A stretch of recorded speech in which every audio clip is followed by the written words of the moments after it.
പ്രപഞ്ചത്തിന്റെ ഏകദേശം മധ്യഭാഗത്തായിട്ട് ഡാർക്കിന്റെയും ലൈറ്റിന്റെയും ബോർഡറിലാണ് ഗ്രേസ്കൾ എന്ന കോട്ട സ്ഥിതി ചെയ്യുന്നത്. ഗ്രേസ്കളിന് ഒരു അധികാരിയുണ്ട്, സോഴ്സറസ്. ഒരുപാട് വർഷക്കാലമായി സോഴ്സറസ് ആണ് ഈ യൂണിവേഴ്സിനെ ബാലൻസ് ചെയ്തുകൊണ്ട് പോകുന്നത്, വളരെ ഐക്യത്തോടെ. എന്നാൽ ചില നിഗൂഢ ശക്തികളുമുണ്ട്, ദ ആർമീസ് ഓഫ് ഡാർക്ക്നെസ്. അവർ കുറെ നാളുകളായിട്ട് വലിയൊരു പ്ലാനിങ്ങിലാണ്. എങ്ങനെയെങ്കിലും ഗ്രേസ്കളിന്റെ അധികാരം പിടിച്ചെടുക്കണം. ഉറക്കം ഒഴിച്ച് അത് തന്നെയാണ് അവരുടെ മനസ്സിൽ. കാരണം ഗ്രേസ്കളിന്റെ അധികാരം കിട്ടിക്കഴിഞ്ഞാൽ പിന്നെ അവരായിരിക്കും ഈ യൂണിവേഴ്സ് ഭരിക്കാൻ പോകുന്നത്, the masters of the universe. അങ്ങനെ ഒരു അവസ്ഥ വന്നു കഴിഞ്ഞാൽ ആർക്കും അത് നല്ലതിനാവില്ല. ഈ കഥ ആരംഭിക്കുന്നത് പ്ലാനറ്റ് എറ്റേണിയലാണ്. ഇവിടെയാണ് ഗ്രേസ്കൾ കോട്ടയുള്ളത്. അവിടെ ഇപ്പോൾ ഒരു യുദ്ധം നടന്നുകൊണ്ടിരിക്കുകയാണ്. ഇവിടെ ഒരു വാർലോഡ് ഉണ്ട്, സ്കെലിറ്റോർ. അയാളുടെ ആർമിക്കെതിരെയാണ് ഈ യുദ്ധം. സ്കെലിറ്റർ ഇപ്പോൾ ഗ്രേസ്കൾ പിടിച്ചെടുത്തു. എന്നിട്ട് സോഴ്സറസിനെ അവിടെ തടവിൽ വെച്ചിരിക്കുകയാണ്. സ്കെലിറ്റർ അവിടുത്തെ സിംഹാസനത്തിന്റെ അടുത്തേക്ക് നടക്കുമ്പോൾ അയാളുടെ വലതുഭാഗത്തായിട്ട് നിൽക്കുന്ന ഒരു വെളുത്ത ഡ്രസ്സിട്ട ലേഡി കണ്ടില്ലേ, ഇവരാണ് സോഴ്സറസ്. അങ്ങനെ അവിടേക്ക് കയറിയതിനു ശേഷം സ്കെലിറ്റർ അയാളുടെ കമാൻഡറായ എവലിനെ വിളിച്ചു. എന്നിട്ട് ഇപ്പൊ യുദ്ധത്തിന്റെ അവസ്ഥയെക്കുറിച്ച് ചോദിച്ചു. എവലിൻ പറയുന്നത്, നമ്മൾ തന്നെയാണ് സ്കെലിറ്റോർ വിജയിച്ചിരിക്കുന്നത്. നഗരത്തിന്റെ എല്ലാ കവാടങ്ങളും നമ്മൾ സീൽ ചെയ്തു, കോട്ടയും സെക്യൂർ ആണ്. പക്ഷെ ആ തെനൂറിയൻ ഉണ്ടല്ലോ, അവനെ ഇതുവരെ പിടിച്ചിട്ടില്ല. പക്ഷെ ടെൻഷൻ വേണ്ട, ഉടനെ തന്നെ പിടിച്ചോളാം. പിന്നെ ആ ഹീമാൻ, അവനാണല്ലോ നമുക്കെതിരെ പട നയിക്കുന്നത്. അവന് 2 എല്ല് കൂടുതലാണ്. കുഴപ്പമില്ല, നാളെ നേരം വെളുക്കുമ്പോഴേക്കും അവനെയും പിടിക്കും. എന്നിട്ട് വേണം അവന്റെ ആ 2 എല്ലുകൾ ഊരിയെടുക്കാൻ. ഇതെല്ലാം കഴിഞ്ഞാൽ പിന്നെ ഗ്രേസ്കൾ നമ്മുടേത് മാത്രമായി തീരും. കുറച്ച് അഹങ്കാരത്തോടെയാണ് എവലിൻ അത്രയും പറഞ്ഞു നിർത്തുന്നത്. എന്നാൽ അവൾ അവസാനം പറഞ്ഞത് സ്കെലിറ്റോറിന് ഇഷ്ടപ്പെട്ടില്ല. ഗ്രേസ്കൾ നമ്മുടേതാകുമെന്നോ? ഗ്രേസ്കൾ എന്റേതാകുമെന്ന് പറ, എന്റേത് മാത്രം. അയാൾ അതും പറഞ്ഞ് അവിടുത്തെ ആ സിംഹാസനത്തിൽ ഇരിക്കുമ്പോഴാണ്, ഇല്ല സ്കെലിറ്റോർ, ഗ്രേസ്കളിന്റെ ശക്തി നിന്നിലേക്ക് ഇതുവരെയായിട്ട് എത്തിയിട്ടില്ല. ആ ശബ്ദം കേൾക്കുമ്പോൾ അയാൾ തിരിഞ്ഞു നോക്കി. അത് സോഴ്സറസ് ആയിരുന്നു. സ്കെലിറ്റോർ എഴുന്നേറ്റു. ഓ, അപ്പൊ നിങ്ങൾ സംസാരിക്കുമല്ലേ? എന്താണ് അങ്ങനെ ഒരു വർത്താനം? ഞാൻ ജയിച്ചത് നിങ്ങൾ കണ്ടില്ലേ? ഇനി ഈ പ്രപഞ്ചം മുഴുവൻ ഇരുളു പരക്കാൻ പോവാണ്. ഇല്ല സ്കെലിറ്റോർ, ഒരുപക്ഷെ പ്രപഞ്ചം ഇരുണ്ടുപോയേക്കാം, പക്ഷെ ഒരിക്കലും വെളിച്ചത്തിനെ ഇല്ലാതാക്കാൻ ഇരുട്ടിന് കഴിയില്ല. പിന്നെ നീ പറഞ്ഞല്ലോ നീ ജയിച്ചു എന്ന്. ഇല്ല സ്കെലിറ്റോർ, നീ ഇതുവരെ ജയിച്ചിട്ടില്ല. കാരണം ഹീമാൻ, അവൻ ഇപ്പോഴും ജീവനോടെയുണ്ട്. എനിക്കത് ഫീൽ ചെയ്യാനും പറ്റുന്നുണ്ട്. അത് കേട്ട സ്കെലിറ്റോറിന് അങ്ങ് ദേഷ്യം വന്നു. അയാൾ കൈ ഉയർത്തി. എന്നിട്ട് സോഴ്സറസിന്റെ ശരീരത്തിലേക്ക് ഒരു എനർജി കടത്തിവിടാണ്. അതോടുകൂടെ അവരവിടെ സ്റ്റക്കായി. അവർക്കിനി അനങ്ങാൻ പറ്റത്തില്ല, എങ്കിലും സംസാരിക്കാൻ സാധിക്കും. അങ്ങനെ സ്കെലിറ്റോർ ആ യുദ്ധം നടക്കുന്ന സ്ഥലത്തേക്ക് ഒരു ഹോളോഗ്രാം പ്രൊജക്ട് ചെയ്തു. ഇപ്പൊ അവിടെ നിൽക്കുന്ന എല്ലാവർക്കും അയാളെ കാണാൻ സാധിക്കും. എല്ലാവരോടുമായിട്ട് ഞാനൊരു കാര്യം പറയാം. ഈ യുദ്ധം അവസാനിച്ചു. എന്റെ ആർമിയാണ് ജയിച്ചിരിക്കുന്നത്. ഗ്രേസ്കളിലെ സോഴ്സറസ് ഇപ്പോ എന്റെ ഒരു തടവുപുള്ളിയാണ്. ഇനി എല്ലാ ശക്തികളും എന്നിലേക്ക് വന്നു ചേരും. ഇനി എന്നെ ആരെങ്കിലും ധിക്കരിക്കാനാണ് ഭാവമെങ്കിൽ എല്ലാത്തിനെയും ഞാൻ ഇല്ലാതാക്കി കളയും. അയാളിങ്ങനെ അഹങ്കാരത്തോടെ ആ കാര്യങ്ങളൊക്കെ പറയുമ്പോൾ ഇതെല്ലാം ഹീമാനും കേട്ടു. അയാൾ കോട്ട കൈയടക്കിയിട്ട് സോഴ്സറസിനെ പിടിച്ചു എന്ന് അറിയുമ്പോൾ അവനും വല്ലാത്ത നിരാശയായി. എങ്കിലും അവൻ അവന്റെ യുദ്ധം അവസാനിപ്പിക്കുന്നില്ല. എങ്ങനെയെങ്കിലും സോഴ്സറസിനെ രക്ഷിക്കണം, എന്നിട്ട് കോട്ട വീണ്ടെടുക്കാൻ വേണം. അങ്ങനെ സ്കെലിറ്റോറിന്റെ ആർമിയിലെ ആൾക്കാരെല്ലാവരും കോട്ടയിലേക്ക് തിരിച്ചു പോകാൻ തുടങ്ങി. അതിൽ 2 പേരിപ്പോ ഒരു പൊക്കം കുറഞ്ഞ മനുഷ്യനെ വലയിലിട്ടുകൊണ്ട് പിടിച്ചുകൊണ്ട് പോവാണ്. ഇതാണ് നേരത്തെ എവലിൻ പറഞ്ഞ ആ തെനൂറിയൻ. ഇയാളുടെ പേര് ഗിൽഡോർ. അങ്ങനെ അവരയാൾ അവിടുന്ന് കൊണ്ടുപോകുമ്പോഴാണ് ഹീമാൻ അങ്ങോട്ട് വരുന്നത്. എന്നിട്ട് അവരുമായിട്ട് ഫൈറ്റ് ചെയ്യാൻ തുടങ്ങി. ഹീമാന്റെ കയ്യിലുള്ളത് ഒരു വാളാണ്. അമ്മമാരുടെ കയ്യിലോ ഫ്യൂച്ചറിസ്റ്റിക് ആയിട്ടുള്ള തോക്കുകളും. എങ്കിലും ഹീമാൻ അമ്മമാരെ എല്ലാത്തിനും ഇടിച്ചിട്ടു. ഈ സമയത്താണ് വേറെ 2 പേർ അങ്ങോട്ട് വരുന്നത്. ഇത് ഹീമാന്റെ ടീമിലുള്ളതാണ്. ഒരച്ഛനും മകളുമാണിത്. അച്ഛന്റെ പേര് മാൻ അറ്റ് ആംസ്. ഇയാളെ നമുക്ക് മാൻ എന്ന് വിളിക്കാം. മകളുടെ പേര് ടീല. ഇപ്പൊ അവരങ്ങോട്ട് വന്നിട്ട് പറയുന്നത്, ഹീമാൻ, നമ്മുടെ ടീമിൽ ഇനി അധികം ആൾക്കാരില്ല. ഉള്ളവരൊക്കെ പല ഭാഗങ്ങളിലായിട്ട് ചിതറിക്കിടക്കുകയാണ്. എന്നാൽ എനിക്ക് മനസ്സിലാവാത്തൊരു കാര്യം, എല്ലാ സ്ഥലത്തേക്കും ആ സ്കെലിറ്റോർ അയാളുടെ ആൾക്കാർ എത്തുന്നുണ്ട്. അതെന്ത് വിദ്യ പ്രയോഗിച്ചിട്ടാണ് എന്ന കാര്യം മനസ്സിലാവുന്നില്ല. എനിക്ക് തോന്നുന്നത് ആരോ നമ്മളെ ചതിച്ചു എന്നാണ്. അങ്ങനെ ആ കാര്യങ്ങളൊക്കെ അവർ ഡിസ്കസ് ചെയ്യുമ്പോഴാണ് അവിടെ ആ വലയിൽ കിടക്കുന്ന ഒരു മനുഷ്യനുണ്ടല്ലോ, അയാൾ ബഹളം വെക്കുന്നത്, എന്നെ രക്ഷിക്കുമെന്നും പറഞ്ഞിട്ട്. അതിനെ തുറന്ന് ഇവരങ്ങോട്ട് ചെന്ന് അയാളെ വലയിൽ നിന്ന് വെളിയിലേക്ക് ഇറക്കി. നീ ആരാണ്? ഞാനോ? ഞാൻ ഗിൽഡോർ. ഞാനൊരു തെനൂറിയനാണ്. എന്റെ ജോലി, ഞാനൊരു ലോക്ക് സ്മിത്ത് ആണ്, ഒരു ഇൻവെന്റർ. പല ടെക്നോളജികളും ഞാൻ കണ്ടുപിടിച്ചിട്ടുണ്ട്. ഓ, അങ്ങനെയാണല്ലേ? എന്തിനാണ് സ്കെലിറ്റോറിന്റെ ആൾക്കാർ നിന്നെ പിടിച്ചോണ്ട് പോകാൻ ശ്രമിക്കുന്നത്? ഹീമാനാണ് ചോദിക്കുന്നത്. അതിന്റെ കാരണം പറഞ്ഞാൽ നിങ്ങൾക്ക് മനസ്സിലാവത്തില്ല. ഞാനത് നേരിട്ട് കാണിച്ചു തരാം. നിങ്ങൾ എന്റെ വീട്ടിലേക്ക് വാ എന്നും പറഞ്ഞിട്ട് ഗിൽഡോർ അവരെ വീട്ടിലേക്ക് കൊണ്ടുപോയി. ഒരു വലിയ പാറ തുറന്നുണ്ടാക്കിയതാണ് ഗിൽഡോറിന്റെ വീട്. എങ്കിലും ഫുൾ ഹൈടെക് ആണ്. അവനൊരു പ്രത്യേക കീ ഇട്ടപ്പോൾ വാതിൽ തുറന്നു. എന്നിട്ട് എല്ലാവരെയും അകത്തേക്ക് കയറ്റിട്ട് പെട്ടെന്ന് തന്നെ വാതിലടച്ചു. ഇനിയിപ്പോൾ ആ വാതിൽ തുറക്കണം എന്നുണ്ടെങ്കിൽ ഒന്നുകിൽ അവൻ വിചാരിക്കണം, അല്ലാന്നുണ്ടെങ്കിൽ ആ വാതിൽ ബോംബ് വെച്ച് തകർക്കണം. അത്രയും സ്ട്രോങ് ആണ്. അത് ചവിട്ടി പൊളിക്കാനൊന്നും പറ്റത്തില്ല. അങ്ങനെ അവിടെ ഒന്ന് സെറ്റിൽ ആയതിനു ശേഷം ഗിൽഡോർ ഒരു ഡിവൈസ് അവർക്ക് കാണിച്ചു കൊടുക്കുകയാണ്. നിങ്ങൾ ചോദിച്ചില്ലേ എന്തിനാണ് സ്കെലിറ്റോറിനെ പിടിക്കാൻ ശ്രമിക്കുന്നതെന്ന്? അതിന്റെ കാരണം ഈ ഡിവൈസ് ആണ്. ഇതുപോലെ ഒരെണ്ണം ഞാൻ ആ സ്കെലിറ്റോറിന് ഉണ്ടാക്കി കൊടുത്തു. എന്നാൽ അത് കിട്ടിക്കഴിഞ്ഞപ്പോൾ ഞാൻ മറ്റൊരെണ്ണം ഉണ്ടാക്കാതിരിക്കാൻ വേണ്ടി അയാൾ എന്നെ കൊല്ലാൻ ശ്രമിച്ചു. പക്ഷെ ഞാൻ രക്ഷപ്പെട്ടു. എന്നിട്ട് ഞാൻ 2ാമതൊരെണ്ണം ഉണ്ടാക്കി. അതാണിത്. എന്താണിത് സംഭവം? എല്ലാവർക്കും ഭയങ്കര ആകാംക്ഷയായി. ഞാനിതിനെ വിളിക്കുന്നത് കോസ്മിക് കീ എന്നാണ്.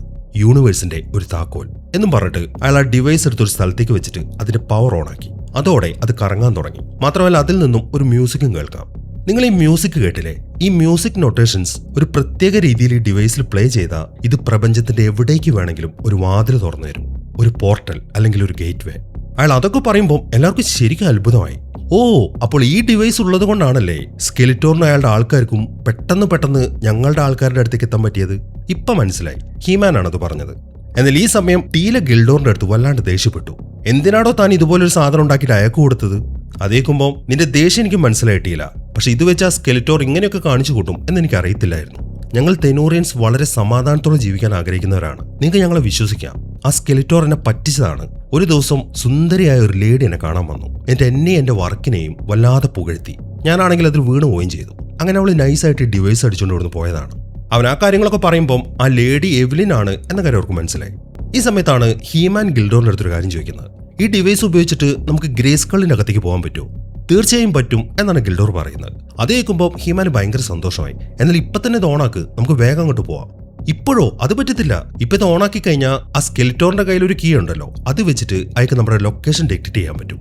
ഗിൽഡോർ അത്രയും പറഞ്ഞു കഴിയുമ്പോഴാണ് സ്കെലിറ്റോറിന്റെ ആൾക്കാരൊക്കെ അങ്ങോട്ട് വരുന്നത്. ആ ശബ്ദം അവർ കേട്ടു. അതുകൊണ്ട് തന്നെ എല്ലാവരും ശരിക്കും പാനിക്കുമായി.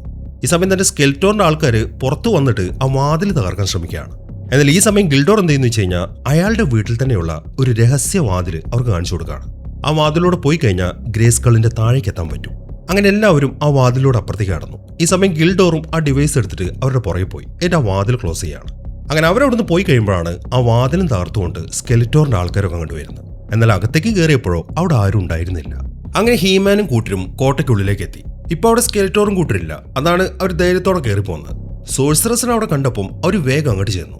എന്നാൽ ഇപ്പോൾ അവർക്ക് സോഴ്സറസിനെ അവിടെ നിന്ന് മോചിപ്പിക്കാൻ പറ്റത്തില്ല. ഹീമാൻ സ്കെലിറ്റോറിനെ ഒരു എനർജി ഫീൽഡ് ഉപയോഗിച്ച് ഇവിടെ ലോക്ക് ചെയ്ത് വെച്ചിരിക്കുകയാണ്. അവന് മാത്രമേ ആ ലോക്ക് കഴിക്കാൻ സാധിക്കൂ. അതുകൊണ്ട് നിങ്ങൾ രക്ഷപ്പെട്ടോ, അല്ലെങ്കിൽ അപകടമാണ്. ഇല്ല സോഴ്സറസ്, നിങ്ങളില്ലാതെ ഞങ്ങൾ പോയില്ല, മാൻ പറഞ്ഞു. ഗിൽഡോർ, നിനക്ക് ഈ കീ ഉപയോഗിച്ചിട്ട് ഈ ഫോഴ്സ് ഫീൽഡിന് അകത്തേക്ക് ഒരു ഡോർ ഓപ്പൺ ചെയ്തൂടെ? ഹീമാനാണ് ചോദിക്കുന്നത്. പറ്റും ഹീമാൻ, പക്ഷെ അതിന് സമയമെടുക്കും, എങ്കിലും ഞാനൊന്ന് ട്രൈ ചെയ്യട്ടെ എന്ന് പറഞ്ഞിട്ട് അവൻ ആ ഡിവൈസിലെ ബട്ടൺ ഞെക്കി മ്യൂസിക് ഉണ്ടാക്കാൻ തുടങ്ങി. ഈ സമയം സോഴ്സറസ് പറയുന്നത്, സ്കെലിറ്റോറിനെ പിടിച്ചെങ്കിലും എന്റെ ശക്തികൾ അവന് കിട്ടിയിട്ടില്ല, പക്ഷെ കിട്ടും. അതിന് ചന്ദ്രൻ ഉദിക്കുന്നവരെ സമയമുണ്ട്. ചന്ദ്രൻ ഉദിച്ചു കഴിഞ്ഞാൽ യൂണിവേഴ്സിൽ ദ ഗ്രേറ്റ് ഐ ഓപ്പൺ ആവും. അതുവരെ ഞാൻ സേഫാണ്. അങ്ങനെ ആ കാര്യങ്ങളൊക്കെ അവർ സംസാരിച്ചുകൊണ്ടിരിക്കുമ്പോഴാണ് സ്കെലിറ്റോറും കൂട്ടരും അങ്ങോട്ട് വരുന്നത്. അത് കണ്ടതും അവരപ്പുറത്തേക്ക് മറിഞ്ഞിരുന്നു. എങ്കിലും സ്കെലിറ്റോറിന്റെ ആൾക്കാർ അവരെ കാണുകയും ചെയ്തു. അവരെല്ലാവരും ഇപ്പൊ തോക്കും പിടിച്ച് അവിടെ ഇങ്ങനെ നിരന്ന് നിൽക്കുകയാണ്. അങ്ങനെ സ്കെലിറ്റോർ അങ്ങോട്ട് വന്നു. ഈ ഒരു നിമിഷത്തിന് വേണ്ടിയിട്ടാണ് ഹീമാൻ ഞാൻ കാത്തിരുന്നത്. മര്യാദയ്ക്ക് കീഴടങ്ങിക്കോ, അതാണ് നിനക്ക് നല്ലത്. ഇല്ല സ്കെലിറ്റോർ, നീ മര്യാദ കാണിക്കി, സോഴ്സറസിനെ അഴിച്ചുവിട്. അങ്ങനെ ഒരു ചിന്ത പോലും നിനക്ക് ഉണ്ടാവാൻ പാടില്ല ഹീമാൻ. അവളെ നിനക്ക് രക്ഷിക്കാനും പറ്റില്ല. ഇനി അവളുടെ ശക്തികൾ എനിക്ക് കിട്ടാൻ പോവാണ്. അതിനി കുറച്ച് സമയം കൂടെ ബാക്കിയുള്ളൂ, ചന്ദ്രൻ ഉദിക്കുന്നവരെ. അപ്പോൾ ദ ഗ്രേറ്റ് ഐ ഓപ്പൺ ആവും. പിന്നെ ഞാനായിരിക്കും ഈ യൂണിവേഴ്സിന്റെ അധിപൻ. അപ്പോൾ ഞാൻ നിനക്ക് മുട്ടായി മേടിച്ചു തരുന്നുണ്ട്. എന്തിനാണ് സ്കെലിറ്റോർ നീ ഇതുപോലത്തെ വൃത്തികെട്ട കളികൾ കളിക്കാൻ നിൽക്കുന്നത്? പ്രശ്നം നമുക്കിടയിലല്ലേ, അതുകൊണ്ട് സോഴ്സറസിനെ വിട്. ഈ സമയത്താണ് എവ്ലിൻ ഗിൽഡോറിനെ കാണുന്നത്. മാത്രമല്ല അവന്റെ കയ്യിൽ ആ കീ അവള് കണ്ടു. ആ കാര്യം എവ്ലിൻ ഇപ്പോൾ സ്കെലിറ്റോറിന്റെ അടുത്ത് വിളിച്ചറിയിക്കുകയാണ്. അവന്റെ കയ്യിൽ മറ്റൊരു കീ ഉണ്ട്. അത് കേൾക്കുമ്പോൾ സ്കെലിറ്റോറിനൊരു ഞെട്ടലായിരുന്നു. എന്ത് എന്ന് ചോദിച്ചുകൊണ്ട് അയാൾ അയാളുടെ പോക്കറ്റിൽ കിടക്കുന്ന കീല് പിടിച്ചു. കൊല്ലവനെ അയാൾ ഓർഡർ ഇട്ടു. പിന്നീട് അവിടെ നടക്കുന്നത് ഒരു ഗംഭീര ഷൂട്ടൌട്ടാണ്. സ്കെലിറ്റോറിന്റെ ആർമിയിലെ കുറെ എണ്ണത്തിനൊക്കെ ഹീമാൻ അവന്റെ കയ്യിൽ തോക്ക് വെച്ചിട്ട് വെടിവെച്ച് വീഴ്ത്തി. എന്നാൽ ഇതേ സമയം ഗിൽഡോർ ആണെങ്കിൽ ആ ഡിവൈസിൽ ആ മ്യൂസിക് നൊട്ടേഷൻസ് ഒക്കെ അടിച്ചു. എന്നിട്ട് അതിന്റെ മെയിൻ ബട്ടൺ പ്രസ് ചെയ്യാണ്. അതോടുകൂടെ അവിടെ വലിയൊരു പോർട്ടൽ ഓപ്പൺ ആയി. പക്ഷെ എങ്ങോട്ടാണ് ആ പോർട്ടൽ എന്ന കാര്യം അവൻ അറിയത്തില്ല. ആ പോർട്ടൽ കാണുമ്പോൾ മാൻ ഇപ്പൊ ഹീമാനെ വിളിച്ചു വേഗം അതിലേക്ക് കയറാൻ. എന്നാൽ ഹീമാൻ പറയുന്നത്, ഇല്ല, സോഴ്സറസ് ഇല്ലാതെ ഞാൻ വരില്ല. അത് കേൾക്കുമ്പോൾ സോഴ്സറസിന് സങ്കടമായി. നീ ഇപ്പൊ പോ ഹീമാൻ, എന്നെ ഇപ്പൊ നീ നോക്കണ്ട, അതിന് ചന്ദ്രൻ ഉദിക്കുന്നവരെ നിനക്ക് സമയമുണ്ട്, നീ ഇവിടുന്ന് രക്ഷപ്പെടാൻ നോക്ക്. സോഴ്സറസ് അങ്ങനെ പറഞ്ഞപ്പം ഹീമാൻ അതിന് സമ്മതിച്ചു. അങ്ങനെ ഓരോരുത്തരായിട്ട് ആ പോർട്ടലിന്റെ അകത്തേക്ക് ചാടി. എന്നാൽ ഗിൽഡോർ കയറാൻ തുടങ്ങുമ്പോഴാണ് വെടിയേറ്റ് അവന്റെ കയ്യിലെ ഡിവൈസ് താഴേക്ക് വീഴുന്നത്. അവനത് എടുക്കാൻ തുടങ്ങുമ്പോഴേക്കും പുറകിൽ വരുന്ന ഹീമാൻ അവനെയും പിടിച്ചിട്ട് ആ പോർട്ടലിനകത്തേക്ക് ചാടി. ഈ സമയമാകുമ്പോഴേക്കും സ്കെലിറ്റോറിന്റെ ആർമിയിലുള്ള ആൾക്കാരൊക്കെ ആ കീ എടുക്കാൻ വേണ്ടി അങ്ങോട്ട് ഓടിയെത്തി. എന്നാൽ അപ്പോഴേക്കും പോർട്ടലിനകത്ത് നിന്നും ഗിൽഡോർ ഒരു ഡിവൈസ് പുറത്തേക്ക് ഷൂട്ട് ചെയ്യാണ്. അതൊരു റോപ്പിൽ സെറ്റ് ചെയ്ത് വെച്ചിരിക്കുന്ന സാധനങ്ങളൊക്കെ എടുക്കുന്ന ഒരു ഡിവൈസാണ്. അങ്ങനെ ആ ഡിവൈസ് പോർട്ടലിലൂടെ ഇപ്പുറത്തേക്ക് വന്നിട്ട് പെട്ടെന്ന് തന്നെ ആ കീ എടുത്തിട്ട് അകത്തേക്ക് പോവുകയും ചെയ്തു. അതോടുകൂടെ ആ പോർട്ടൽ അടഞ്ഞു. അവരിപ്പോ രക്ഷപ്പെട്ടത് കണ്ട് സ്കെലിറ്റോർ ആണെങ്കിൽ വല്ലാത്തൊരു ദേഷ്യത്തിലും നിരാശയിലും നിൽക്കുകയാണ്. എത്രയും പെട്ടെന്ന് അവരെ ട്രേസ് ചെയ്ത് കണ്ടുപിടിക്കുക അയാൾ ഓർഡർ ഇട്ടു. ഈ സമയം തന്നെ മറ്റൊരു പോർട്ടല് ഭൂമിയിൽ ഓപ്പണായി. ഹീമാനും കൂട്ടരും അതുവഴി ഭൂമിയിലേക്ക് ചെന്നു വീഴുകയാണ്. പക്ഷെ ഭൂമി എന്ന ഗ്രഹത്തിനെ കുറിച്ചും അവിടുത്തെ ആൾക്കാരെ കുറിച്ചൊന്നും ഇവർക്ക് അറിയത്തില്ല. ഇനിയിപ്പോൾ അടുത്തത് എന്താണ് ചെയ്യേണ്ടത് എന്നൊക്കെ പ്ലാൻ ചെയ്യുമ്പോഴാണ് ഒരു കാര്യം അവർക്ക് മനസ്സിലാവുന്നത്. ആ കീ അത് കാണുന്നില്ല. അത് ഭൂമിയിൽ തന്നെയാണ് വന്ന് വീണത്. പക്ഷെ എവിടെ വീണെന്ന് അവർക്ക് അറിയത്തില്ല. അത് കിട്ടിയില്ലെങ്കിൽ പ്രശ്നവുമാണ്. അതുകൊണ്ട് ആദ്യം ആ കീ കണ്ടുപിടിക്കാൻ വേണ്ടി അവരെല്ലാവരും പല വഴിക്ക് പോവാണ്. ഇനി കാണിക്കുന്നത് KFC പോലത്തെ ഒരു റെസ്റ്റോറന്റ് ആണ്. ഇവിടെ വർക്ക് ചെയ്യുന്ന ഒരു പെൺകുട്ടിയാണ് ജൂലി. ഇവക്കൊരു ബോയ് ഫ്രണ്ട് ഉണ്ട്, കെവിൻ. ആളൊരു മ്യൂസീഷ്യനാണ്. പക്ഷെ ഇവര് തമ്മിൽ ഇപ്പൊ ബ്രേക്കപ്പ് ആയി. അതുകൊണ്ട് ഇന്നത്തെ ലാസ്റ്റ് ഡ്യൂട്ടി കഴിഞ്ഞ് അവൾ നാട് വിടാൻ തീരുമാനിച്ചു. ഈ സമയം അവളുടെ കൊളീഗായ മോണിക്ക അവളോട് പറയുന്നത്, നോക്ക് ജൂലി, പ്രണയിക്കുമ്പോൾ പല പ്രശ്നങ്ങളും ഉണ്ടാവും. അത് കരുതി ബ്രേക്കപ്പ് ആവുമല്ല വേണ്ടത്. കാര്യങ്ങളൊക്കെ പറഞ്ഞ് സോൾവ് ആക്ക്. നീ ഇപ്പൊ കെവിൻ എങ്ങാനും പിരിയാണെങ്കിൽ ഭാവിയിൽ നീ ഖേദിക്കും കേട്ടോ. ഇല്ല മോണിക്ക, അവൻ ആളാകെ മാറി. ഇപ്പൊ എന്റെ പ്രശ്നങ്ങളൊന്നും അവൻ ഒരു രീതിയിലും ബാധിക്കുന്നില്ല. അതുകൊണ്ട് ബ്രേക്കപ്പ് തന്നെയാണ് നല്ലത്. അതോർത്ത് നീ വിഷമിക്കേണ്ട. അപ്പൊ നമുക്ക് പിന്നെ കാണാമെന്നും പറഞ്ഞിട്ട് ജൂലി ഡ്രസ്സൊക്കെ മാറി അവിടെ നിന്ന് ഇറങ്ങി. ഈ സമയം അവളെ എയർപോർട്ടിൽ ഡ്രോപ്പ് ചെയ്യാൻ വരുന്നതും കെവിൻ തന്നെയാണ്. അവൻ അവന്റെ വാനിലാണ് വന്നിരിക്കുന്നത്. ജൂലി ഇപ്പം വാനിലേക്ക് കയറി. ഇവളിത് ബ്രേക്കപ്പ് ചെയ്യും എന്ന കാര്യം അവൻ തീരെ പ്രതീക്ഷിച്ചതല്ല. മാത്രമല്ല അവൻ അവളെ പിരിയാനും സാധിക്കുന്നില്ല. ആ കാര്യം അവനിപ്പോൾ അവളോട് പറഞ്ഞു. എങ്കിലും അവളത് മൈൻഡ് ചെയ്യുന്നില്ല. നമുക്ക് ഈ കാര്യം സംസാരിക്കേണ്ട എന്നാണ് അവൾ പറയുന്നത്. അതിനെ തുറന്ന് കെവിൻ അവിടുന്ന് വണ്ടി എടുത്തു. ഈ സമയം തന്നെ ടീല നേരെ വന്നിരിക്കുന്നത് ആ റെസ്റ്റോറന്റിന്റെ അടുത്തേക്കാണ്. അവൾക്ക് നല്ല വിശപ്പുണ്ട്. എങ്ങനെയെങ്കിലും ഫുഡ് അടിച്ചു മാറ്റണം. അതിനുവേണ്ടി അവൾ ആ റെസ്റ്റോറന്റിന്റെ മുമ്പിലുള്ള കുറ്റിക്കാട്ടിൽ ഇങ്ങനെ പതുങ്ങി നിൽക്കുകയാണ്. അതിനിടയിലാണ് എന്തോ ഒരു ശബ്ദം കേട്ട് അവൾ അങ്ങോട്ട് പോയി നോക്കുന്നത്. അത് അവളുടെ അച്ഛനായിരുന്നു. പുള്ളിക്ക് നല്ല വിശപ്പുണ്ട്. എന്നാൽ ഇതേ സമയം തന്നെ കുറച്ച് അപ്പുറത്തായിട്ട് നമ്മുടെ ഗിൽഡോറും ഉണ്ട്. അവൻ നോക്കുമ്പോൾ ഒരു ഓപ്പൺ കാറിലിരുന്ന് ഒരു കപ്പിൾ പ്രണയിക്കുകയാണ്. അവരുടെ പുറകിലത്തെ സീറ്റിൽ ഒരു ബക്കറ്റ് ചിക്കനും ഉണ്ട്. ഇപ്പൊ അവൻ അവന്റെ കയ്യിൽ ആ ഡിവൈസ് ഷൂട്ട് ചെയ്തിട്ട് ആ ബക്കറ്റ് ചിക്കനും എടുത്തു. എന്നാൽ ഇതെല്ലാം മാനും ടീലയും കാണുന്നുണ്ട്. അങ്ങനെ അവരും ഗിൽഡോറിന്റെ അടുത്തേക്ക് വന്നു. എന്നിട്ട് 3 പേരും കൂടെ ആ ഭക്ഷണം ഇരുന്ന് കഴിക്കുകയാണ്. എന്നാൽ അത് കഴിച്ചു തുടങ്ങുമ്പോഴാണ് അതൊരു ജീവിയെ പൊരിച്ചതാണ് എന്ന കാര്യം അവർക്ക് മനസ്സിലാവുന്നത്. അതുകൊണ്ട് തന്നെ ടീൽ അത് താഴേക്കിട്ടു. എന്നാൽ മാനിന് അത് നല്ല ഇഷ്ടപ്പെട്ടിട്ടുണ്ട്. അയാൾ അത് ആസ്വദിച്ച് കഴിക്കുകയാണ്. ഗിൽഡോറിനും അത് ഇഷ്ടപ്പെട്ടു. ഈ സമയം തന്നെ ജൂലി കെവിനെയും കൊണ്ട് പോയിരിക്കുന്നത് സെമിത്തേരിയിലേക്കാണ്. ജൂലിയുടെ അച്ഛന്റെ അമ്മയുടെയും കല്ലറയുടെ അടുത്തേക്ക് അവരോടൊന്ന് യാത്ര പറയാൻ. അവളുടെ അച്ഛനും അമ്മയും ഒരു പ്ലെയിൻ ക്രാഷിലാണ് മരിച്ചത്. അവൾ അവിടെ നിന്ന് ഇങ്ങനെ കരയുന്ന കാണുമ്പോൾ കെവിൻ അവളെ ആശ്വസിപ്പിച്ചു. അതിനെ തുറന്ന് അവൾ അവനെ കെട്ടിപ്പിടിക്കുകയാണ്. ഇപ്പൊ അവനോടുള്ള ദേഷ്യമൊക്കെ അവൾക്ക് പോയി. അങ്ങനെ അവരോടൊന്ന് തിരിച്ചു നടക്കാൻ തുടങ്ങുമ്പോഴാണ് അവിടെ കിടക്കുന്ന കോസ്മിക് കീ അവർ കാണുന്നത്. അവരത് എടുത്തു നോക്കുമ്പോൾ അതിൽ മ്യൂസിക് ഒക്കെ വരുന്ന കണ്ട് അവർക്ക് ശരിക്കും കൗതുകമായി. ഇതിനി വല്ല ജാപ്പനീസ് ടെക്നോളജിയുമാണോ എന്നാണ് കെവിന്റെ സംശയം.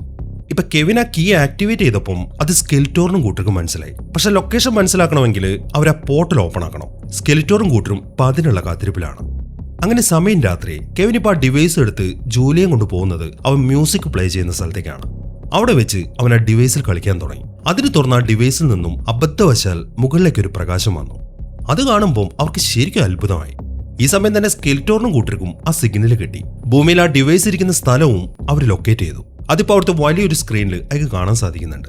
അതിനെ ഒരു ട്രാപ്പാണോ എന്നൊരു ഡൗട്ട് സ്കെലിറ്റോറിനുണ്ട്. അതുകൊണ്ട് അയാൾ ഇപ്പം അങ്ങോട്ട് പോകുന്നില്ല. അതിന് പകരം കുറച്ച് ആൾക്കാരെ അങ്ങോട്ട് പറഞ്ഞേക്കാനാണ് അയാൾ തീരുമാനിച്ചിരിക്കുന്നത്.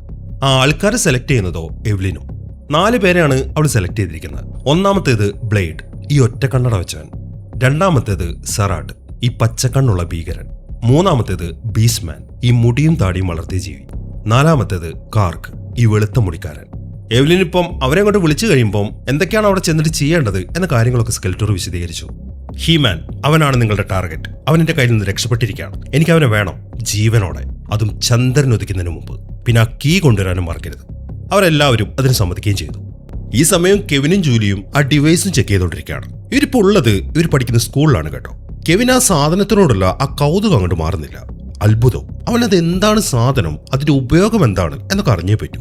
അതുകൊണ്ട് ഞാൻ എന്റെ ഫ്രണ്ട് ചാർലി പോയിട്ടൊന്ന് കണ്ടിട്ട് വരാം. നീ ഇവിടെ തന്നെ നിൽക്ക്, 15 മിനിറ്റിനകം ഞാൻ വരും എന്നും പറഞ്ഞിട്ട് അവൻ അവിടെ നിന്ന് ഇറങ്ങി. അങ്ങനെ കെവിൻ അവിടെ നിന്ന് പോയി കഴിഞ്ഞ് ഒരു 5 മിനിറ്റ് കഴിയുമ്പോഴാണ് ഒരു പോർട്ടൽ തുറന്നിട്ട് സ്കെലിറ്റോറിന്റെ ആൾക്കാരൊക്കെ സ്കൂളിലേക്ക് വരുന്നത്. ഈ സമയം അവിടെ ഓഡിറ്റോറിയത്തിൽ നിൽക്കുന്ന ജൂലി വാതിലിന്റെ അപ്പുറത്തായിട്ട് അവരുടെ ബഹളമൊക്കെ കേട്ടു. പക്ഷെ എന്താണ് സംഭവം എന്ന കാര്യമൊക്കെ മനസ്സിലായിട്ടില്ല. അവർക്ക് ആ വാതിൽ തുറക്കാനൊരു പേടി. അതിനിടയിൽ ആ ബ്ലേഡും കൂട്ടരും ആ ഡിവൈസ് അവിടേക്ക് തിരയാൻ തുടങ്ങി.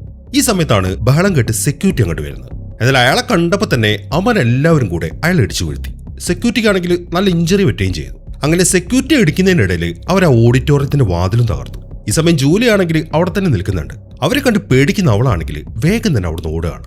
എന്നാൽ അവന്മാര് വിടോ, അവളുടെ കയ്യിലാണ് ആ ഡിവൈസ് ഉള്ളതെന്ന് കരുതിയിട്ട് അവരും അവളുടെ പുറകെ കൂടി. അതിനിടയിൽ ഷൂട്ട് ചെയ്തപ്പം ആ ഓഡിറ്റോറിയത്തിനകത്താണെങ്കിൽ തീ പിടിക്കുകയും ചെയ്തു. ഇതേസമയം തന്നെ ഹീമാനും ആ പരിസരത്ത് തന്നെ ഉണ്ട് കേട്ടോ. ആ ഡിവൈസും ട്രാക്ക് ചെയ്ത് അതിനിടയിലാണ് അവൻ ജൂലിയുടെ നിലവിളി കേൾക്കുന്നത്. അവൻ വേഗം തന്നെ ആ ഭാഗത്തേക്ക് ഓടി. ഈ സമയം തന്നെ ജൂലി ആണെങ്കിൽ പേടിച്ച് നിലവിളിച്ചുകൊണ്ട് അവിടെയുള്ള ഒരു വെയർഹൌസിന്റെ ഉള്ളിലേക്ക് പോവാണ്.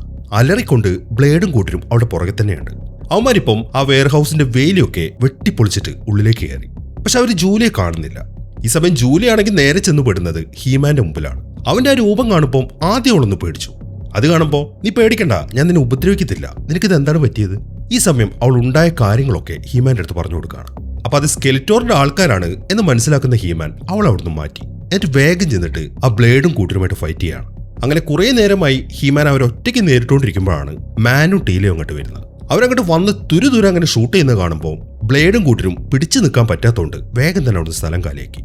ഇതേസമയം തന്നെ കെവിൻ ആണെങ്കിൽ ആ ഡിവൈസുമായിട്ട് ചാർലിയുടെ ഷോപ്പിലേക്ക് എത്തി. എന്നിട്ട് ആ സാധനം അവനെ കാണിച്ചു കൊടുത്തു. അതിൽ നിന്ന് ആ ലൈറ്റൊക്കെ വരുന്ന കാണുമ്പോൾ ചാർലിക്കും അത്ഭുതമായി. പക്ഷെ അതെന്താണ് സംഭവം എന്ന കാര്യം അവനും പിടികിട്ടിയില്ല. അങ്ങനെ അവർ രണ്ടുപേരും കൂടെ അതിനെക്കുറിച്ച് ഡിസ്കസ് ചെയ്തുകൊണ്ടിരിക്കുമ്പോഴാണ് പോലീസ് വണ്ടികൾ കൂട്ടത്തോടെ അതിൽ പാസ് ചെയ്തു പോകുന്ന ശബ്ദം കേൾക്കുന്നത്. മാത്രമല്ല ഫയർഫോഴ്സും ഉണ്ട്. അത് കാണുന്ന ചാർലിക്ക് ഒരു ഡൗട്ട്. എന്താണ് സംഭവം എന്ന് അറിയാൻ വേണ്ടി അവൻ അവന്റെ വയർലെസ് എടുത്തു. ഇപ്പൊ പോലീസുകാർ സംസാരിക്കുന്നൊക്കെ അവർ രണ്ടുപേർക്കും ആ വയർലെസ്സിലൂടെ കേൾക്കാം. സ്കൂളിൽ തീ പിടിച്ചെന്ന് മനസ്സിലാവുമ്പോൾ കെവിൻ ഒരു ഞെട്ടലായിരുന്നു. ജൂലി ഇപ്പോൾ അവിടെയാണല്ലോ ഉള്ളത്. ഈ സമയം തന്നെ ഹീമാൻ ആണെങ്കിൽ ജൂലിക്ക് കാര്യങ്ങളൊക്കെ പറഞ്ഞു കൊടുത്തുകൊണ്ടിരിക്കുകയാണ്. അവൻ ആരാണെന്നും അവിടെ എന്താണ് നടന്നതെന്നും. മാത്രമല്ല ഹീമാൻ ആ ഡിവൈസിനെ കുറിച്ചും അവളുടെ അടുത്ത് പറയുന്നുണ്ട്. അത് കിട്ടിയാലേ അവർക്ക് തിരിച്ചു പോകാൻ പറ്റുള്ളൂ എന്ന്. ആ ഡിവൈസിന്റെ കാര്യം കേൾക്കുമ്പോൾ കെവിന്റെ കയ്യിലിരിക്കുന്ന സാധനമാണ് അത് എന്ന കാര്യം ജൂലിക്ക് മനസ്സിലായി. അത് അവൾ ഹീമാന്റെ അടുത്ത് പറയുകയും ചെയ്തു. ആ ഡിവൈസ് അവളുടെ ബോയ്ഫ്രണ്ടായ കെവിന്റെ അടുത്തുണ്ടെന്ന്. ഈ സമയം തന്നെ കെവിൻ ആണെങ്കിൽ സ്കൂളിലേക്ക് എത്തി. അവിടുത്തെ കാഴ്ച അവന് ശരിക്കും ഞെട്ടിച്ചു കളഞ്ഞു. ഇഷ്ടം പോലെ പോലീസുകാരും ഫയർഫോഴ്സും എല്ലാവരും അവിടെ ഉണ്ട്. പക്ഷെ ജൂലിയെ കാണുന്നില്ല. ഈ സമയത്താണ് 2-3 ആൾക്കാർ ചേർന്ന് അവിടെ ഇഞ്ചുറി പറ്റി കിടന്ന ആ സെക്യൂരിറ്റി അങ്ങോട്ട് എടുത്തുകൊണ്ട് വരുന്നത്. അത് കാണുന്ന കെവിൻ ആ സെക്യൂരിറ്റിയുടെ അടുത്ത് ജൂലിയെ കുറിച്ച് ചോദിച്ചു. ഇവരവിടെ നിൽക്കുന്നത് അയാളും കണ്ടതാണ്. പക്ഷെ നല്ല പരിക്ക് പറ്റിയതുകൊണ്ട് അയാളൊന്നും പറയുന്നില്ല. അങ്ങനെ കെവിൻ ആ ഓഡിറ്റോറിയത്തിലേക്ക് കയറാൻ ഒരു ശ്രമം നടത്തി. എന്നാൽ അവിടെ നിന്നിരുന്ന പോലീസുകാർ അതിനെ സമ്മതിച്ചില്ല. അവരിപ്പോ പറയുന്നത് നീ പറയുന്ന പോലെ ഒരു പെൺകുട്ടി അതിനകത്തില്ല എന്നാണ്. മാത്രമല്ല അവൾ ചിലപ്പോൾ അവളുടെ വീട്ടിൽ പോയി കാണും, നമുക്കൊന്ന് പോയി അന്വേഷിക്കാമെന്നും പറഞ്ഞിട്ട് മെയിൻ പോലീസുകാരൻ കെവിൻ അയാളുടെ വണ്ടിയിലേക്ക് കയറ്റിയിട്ട് വണ്ടി എടുത്തു. ഈ പോലീസുകാരന്റെ പേര് ലൂബിക് എന്നാണ്. ഈ സമയം തന്നെ ഹീമാൻ ആണെങ്കിൽ ജൂലിയും കൊണ്ട് അവന്റെ ടീമിന്റെ അടുത്തേക്ക് എത്തി. എന്നിട്ട് അവളെ അവർക്ക് പരിചയപ്പെടുത്തി കൊടുക്കുകയാണ്. പക്ഷെ ഗിൽഡോർ അവിടെ ഉണ്ടായിരുന്നില്ല. മാത്രമല്ല ഇനിയിപ്പോൾ അവിടുന്ന് എങ്ങനെ പോകും? അതിനവർക്ക് വണ്ടിയൊന്നുമില്ലല്ലോ. ആ കാര്യം അവർ ഡിസ്കസ് ചെയ്യുമ്പോഴാണ് ഗിൽഡോർ ഒരു കാറുമായിട്ട് അങ്ങോട്ട് വരുന്നത്. അത് കാണുമ്പോൾ അവർക്ക് ഭയങ്കര സന്തോഷമായി. അങ്ങനെ എല്ലാവരും കാറിലേക്ക് കയറി. ഈ കാറിനകത്തും ഗിൽഡോർ അവൻ്റെതായിട്ടുള്ള രീതിയിൽ പണിതിട്ടുണ്ട്. അങ്ങനെ പെട്ടെന്ന് തന്നെ അവർ കെവിനെ അന്വേഷിച്ചിട്ട് അവിടെ നിന്ന് ഇറങ്ങുകയാണ്. ഇതേസമയം തന്നെ ഗ്രേസ്കളിനകത്ത് സ്കെലിറ്റോർ പെവിലിനെ വിളിച്ചു. എന്നിട്ട് അയാൾ അവളുടെ അടുത്ത് ചോദിക്കുന്നത്, ഞാൻ ഈ ഗ്രേസ്കളിൽ പിടിച്ചെടുത്തില്ലേ, പിന്നെ എന്തുകൊണ്ടാണ് ആൾക്കാരെന്റെ വരുതിയിൽ വരാത്തത്? അതേക്ക് എവിലിൻ പറയുന്നത് അത് മറ്റൊന്നും കൊണ്ടല്ല സ്കെലിറ്റോർ. ഇവിടുത്തെ ആൾക്കാർ ഇപ്പോഴും വിശ്വസിക്കുന്നത് ഹീമാനെ തന്നെയാണ്. അവൻ തിരിച്ചു വരും എന്നതിൽ അവർക്ക് നല്ല ഉറപ്പുണ്ട്. അത് കേൾക്കുമ്പോൾ സ്കെലിറ്റോറിന് അങ്ങോട്ട് ദേഷ്യം വന്നു.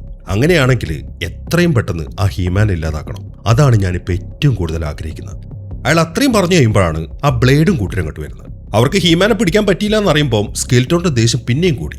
ആ ദേഷ്യത്തിന്റെ പുറത്ത് അയാൾ ഇപ്പോൾ അവരുടെ കൂട്ടത്തിൽ നിൽക്കുന്ന ആ സറാസിനെ അങ്ങോട്ട് കത്തിച്ച ആളെയാണ്. എന്നിട്ട് ഹീമാനെ പിടിച്ചോണ്ട് വരാൻ എവ്ലിനെയും കൂടെ അവരുടെ കൂടെ പറഞ്ഞു വിട്ടു.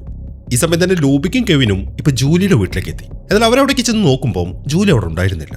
ഈ സമയത്താണ് കറക്റ്റ് സമയത്ത് ജൂലി അവിടുത്തെ ഫോണിലേക്ക് വിളിക്കുന്നത്. കെവിൻ ചെന്നിട്ട് ഫോൺ എടുക്കുകയും ചെയ്തു. എന്നാൽ അത് ജൂലിയാണെന്ന് മനസ്സിലായി കഴിയുമ്പോൾ ആ പോലീസുകാരന് അടുത്തുള്ളത് കൊണ്ട് മറ്റൊരാളോട് സംസാരിക്കുന്ന രീതിയിലാണ് കെവിൻ അവളോട് സംസാരിക്കുന്നത്. അതുകൊണ്ട് ജൂലിക്കും കാര്യം മനസ്സിലായി, അവന്റെ കൂടെ മറ്റാരോ ഉണ്ട്. അതുകൊണ്ട് തന്നെ അവള് പറയുന്നത്, ഇനി നീ ഇങ്ങോട്ടൊന്നും പറയണ്ട, ഞാൻ പറയുന്നത് അങ്ങോട്ട് കേട്ടാൽ മതി. നിന്റെ കയ്യിലുള്ള ആ ഡിവൈസ് ഉണ്ടല്ലോ, ഒരു കാരണവശാലും അത് ആർക്കും കൊടുക്കരുത്. നീ അത് പിടിച്ചോണ്ട് അവിടെ ഇരിക്കും, ഞാൻ ഉടനെ തന്നെ അങ്ങോട്ട് വരാം എന്ന് പറഞ്ഞിട്ട് അവൾ ഫോൺ കട്ട് ചെയ്തു. അങ്ങനെ അവള് പറഞ്ഞ പോലെ തന്നെ അവൻ അവിടെ തന്നെ വെയിറ്റ് ചെയ്യാണ്.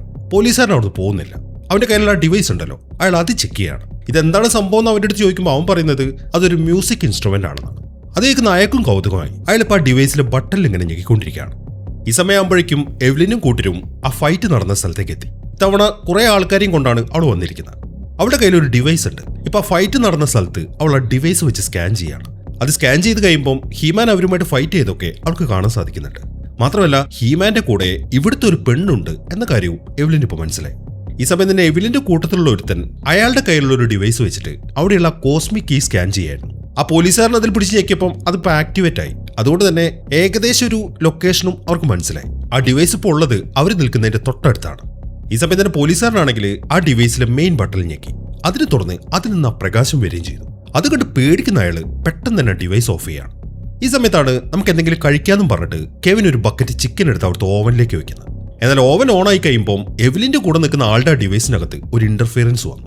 ഇപ്പൊ അവർക്ക് ആ ഡിവൈസ് ട്രാക്ക് ചെയ്യാൻ പറ്റുന്നില്ല. ആ കാര്യം അയാൾ എവ്ലിന്റെ അടുത്ത് പറയുമ്പോൾ അങ്ങനെയാണെങ്കിൽ ആ ഇന്റർഫിയറൻസ് അങ്ങോട്ട് ഒഴിവാക്കിയേക്ക് എന്നാണ് എവ്ലിൻ പറയുന്നത്. അതിനെ തുടർന്ന് അയാളിപ്പം ആ ഡിവൈസിൽ ഒരു ബട്ടൺ ഞെക്കി. അതോടുകൂടെ കെവിന്റെ അടുത്തുണ്ടായിരുന്ന ആ ഓവൻ പൊട്ടിത്തെറിക്കുകയാണ്. അത് കണ്ട് അവർ രണ്ടുപേരും ശരിക്കും ഞെട്ടിപ്പോയി. എന്താണ് ഇപ്പൊ സംഭവിച്ചത്? ഇപ്പൊ പോലീസുകാരന് ഒരു കാര്യം മനസ്സിലായി, ആ ഡിവൈസ് അതാണ് പ്രശ്നം. അതുകൊണ്ട് തന്നെ അയാളിപ്പം കെവിന്റെ അടുത്ത് വല്ലാതെ ദേഷ്യപ്പെടുകയാണ്. സത്യം പറ, എന്താണ് ഈ ഡിവൈസ്? നിനക്കിത് എവിടെ നിന്നാണ് കിട്ടിയത്? നീ ഇത് എവിടെയെങ്കിലും മോഷിച്ചാണ്? ഇനിയിപ്പം അയാളോടൊന്നും മറച്ചു വെച്ചിട്ട് കാര്യമില്ല എന്ന കാര്യം കെവിനും മനസ്സിലായി. കെവിൻ പറയുന്നത് ഇതെനിക്ക് സെമിത്തേരിയിൽ കിടന്ന് കിട്ടിയതാണ്, അല്ലാതെ നിങ്ങൾ വിചാരിക്കുന്ന പോലെ ഞാൻ ഇത് എവിടെ നിന്ന് അടിച്ചുകൊണ്ട് വന്നൊന്നുമല്ല. എന്റെ ഫ്രണ്ട് ചാർലിക്ക് ഈ കാര്യം അറിയാം, നിങ്ങൾ വേണമെങ്കിൽ അവന്റെ അടുത്ത് പോയിട്ട് ചെന്ന് ചോദിക്കുക എന്നാണ് കെവിൻ പറയുന്നത്. അതേക്കുമ്പോൾ എന്നാ പിന്നെ ഞാൻ അവനെ ഒന്ന് കണ്ടിട്ട് വരാമെന്ന് പറഞ്ഞിട്ട് അയാൾ ആ ഡിവൈസും കൊണ്ട് ചാർലി അന്വേഷിച്ചു പോവാണ്. ഇതേസമയം തന്നെ എവ്ലിനും കൂട്ടരും അവർ വന്ന ഷിപ്പില് ആ ഡിവൈസിന്റെ ലൊക്കേഷൻ ട്രേസ് ചെയ്ത് വന്നുകൊണ്ടിരിക്കുകയാണ്. അതിനിടയിൽ ഹീമാനും കൂട്ടരും ആ കാറിൽ കെവിന്റെ അടുത്തേക്ക് വന്നുകൊണ്ടിരിക്കുകയാണ്. അങ്ങനെ കെവിൻ ഇപ്പം അവളുടെ വീട്ടിൽ ഓരോരോ കാര്യങ്ങൾ ചെയ്തുകൊണ്ടിരിക്കുമ്പോഴാണ് പെട്ടെന്ന് ആ എവ്ലിനും കൂട്ടരും അങ്ങോട്ട് വരുന്നത്. അതിലിപ്പോൾ ആ ബീസ്റ്റ് വന്നിട്ട് കെവിനെ പിടിച്ചിടിക്കാൻ തുടങ്ങി. അങ്ങനെ അയാൾ അവനെ അടിച്ചൊരു പരുവ് ആക്കുമ്പോഴേക്കും മതി നിർത്തുമെന്നും പറഞ്ഞിട്ട് എവ്ലിൻ അങ്ങോട്ട് വന്നു. എന്നിട്ട് ആ ഡിവൈസിനെ കുറിച്ച് അവളിപ്പോൾ അവളുടെ അടുത്ത് ചോദിക്കുകയാണ്. പക്ഷെ അവൾ എന്താണ് പറയുന്നത് എന്ന കാര്യം അവന് മനസ്സിലാവുന്നില്ല. അത് കാണുമ്പോൾ എവ്ലിൻ മറ്റൊരു ഡിവൈസ് എടുത്തിട്ട് അവന്റെ കഴുത്തിലിട്ട് കൊടുത്തു. എന്നിട്ട് അത് ഓണാക്കി. ഇനിയിപ്പം അവൾ എന്ത് ചോദിച്ചാലും അവനതിന് മറുപടി പറയും. ഈ സമയത്ത് തന്നെ ബാക്കിയുള്ളവരെല്ലാവരും ആ വീടിനകത്ത് സെർച്ച് ചെയ്തുകൊണ്ടിരിക്കുകയാണ്. അതിനിടയിലാണ് ആ കാർഗിന് അവിടെ നിന്നൊരു പേപ്പർ കട്ടിങ്ങും പിന്നെ ജൂലിയുടെ ഒരു ഫോട്ടോയും കിട്ടുന്നത്, അവളുടെ അച്ഛനും അമ്മയുടെ കൂടെ ഇരിക്കുന്നത്. ഈ സമയം തന്നെ എവ്ലിൻ ആണെങ്കിൽ കെവിന്റെ അടുത്ത് ചോദ്യങ്ങൾ ചോദിക്കാൻ തുടങ്ങി. അവളുടെ കയ്യിൽ വേറൊരു ഡിവൈസ് ഉണ്ട്, അതിലിപ്പം അവൾ ആ കോസ്മിക് കീ ഉണ്ടല്ലോ അതിന്റെ ഒരു വീഡിയോ പ്രൊജക്ട് ചെയ്തു. എന്നിട്ട് ഈ സാധനം നീ കണ്ടിട്ടുണ്ടോ എന്നാണ് എവ്ലിൻ ചോദിക്കുന്നത്. അതേക്കുന്ന കെവിൻ അവളുടെ അടുത്ത് കാര്യങ്ങളൊക്കെ പറഞ്ഞു. ആ ഡിവൈസ് ഒരു പോലീസുകാരനെ എടുത്തോണ്ട് പോയത്. ഇനിയിപ്പോൾ എത്രയും പെട്ടെന്ന് അവർക്ക് ആ പോലീസുകാരനെ കണ്ടുപിടിക്കണം. അതിനുവേണ്ടി അവർ അവിടെ നിന്ന് ഇറങ്ങാൻ തുടങ്ങുമ്പോഴാണ് ആ കാർഗ് അവൻ കണ്ടുപിടിച്ച ആ ഫോട്ടോയുമായിട്ട് അവളുടെ അടുത്തേക്ക് വരുന്നത്. നിങ്ങൾ ഈ ഫോട്ടോയിൽ കാണുന്ന ഈ പെൺകുട്ടിയില്ലേ, ഇവളാണ് ഹീമാന്റെ അടുത്തുള്ളത്. അതേക്കുമ്പോൾ എന്നാൽ ഈ ഫോട്ടോ കയ്യിൽ വെച്ചോ, നമുക്ക് ഇതുകൊണ്ട് ആവശ്യം ഉണ്ടാവും എന്നും പറഞ്ഞിട്ട് എവ്ലിനും കൂട്ടരും അവിടെ നിന്ന് ഇറങ്ങി.